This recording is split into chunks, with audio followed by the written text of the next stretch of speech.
सपनों का उड़ान है कलाम का पैगाम, हर दिल में जगे आशा, हर जीवन बने महान। आज ही के दिन यानी 27 जुलाई 2015 को कलाम साहब हम सबको छोड़कर इस दुनिया से चल बसे थे।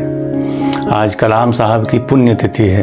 कलाम साहब ने इस भारत देश को महान बनाने में क्या योगदान दिया, उन सारी बातों से आप सब वाकिफ हैं। कलाम साहब के महान योगदान पर विस्तार से फिर कभी बात करेंगे, क्योंकि उनकी फहरिस्त बहुत लंबी है। आज मैं आपको एक ओपन लेटर सुनाता हूं जो कलाम साहब के एक प्रशंसक द्वारा लिखी गई थी कि प्रिय कलाम साहब, आपके जाने का दुख तो बहुत है मुझे, लेकिन गुस्सा भी बहुत आ रहा है।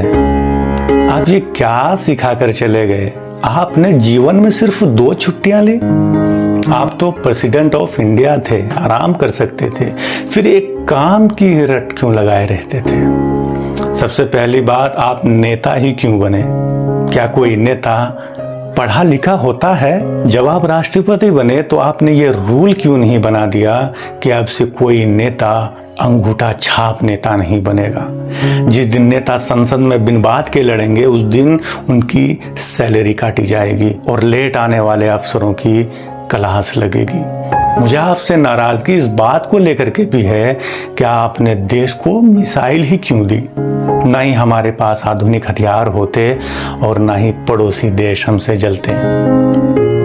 आप एक बैग लेकर राष्ट्रपति भवन आए थे और कार्यकाल खत्म होने के बाद एक बैग लेकर निकल गए, जबकि आपसे बाद वाले ट्रकों में तो सामान भर कर निकले थे। आज देश का ये हाल है कि चपरासी के घर से भी करोड़ों रुपए निकल रहे हैं और आप सिर्फ एक बैग लेकर निकले थे। ये क्या सिखा कर चले गए आप आने वाली पीढ़ी को? सादगी और शालीनता से किसका पेट भरा है साहब?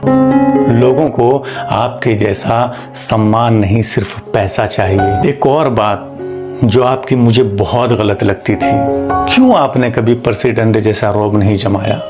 यहाँ नेता पार्षद और मुखिया बनते ही ऐसे मदमस्त हाथी की तरह चलता है कि उसे आसपास वाले तो दिखाई ही नहीं देते, लेकिन आपके लिए कोई ऊंची कुर्सी भी लगा दे तो आप बुरा मान जाते थे। बड़े छोटे का भेद तो आपको समझना चाहिए था ना। और अब बात करते हैं आपके कमाई की। जितना मुझे पता है कि देश के राष्ट्रपति को लाख रुपए की सैलरी हर महीने मिलती है और सुविधाएं अलग से। सरकार पैसे देती है खुद पर खर्च करने के लिए, ऐशो आराम के लिए, मौज मस्ती के लिए, लेकिन आपने सारी सैलरी एनजीओ को दान कर दी। यहाँ तक कि आपके घर वाले जब दिल्ली घूमने आए तो उनका भी खर्च आपने अपनी सैलरी से दिया। एक बार हुक्म तो करते साहब, सब कुछ फ्री हो जाता।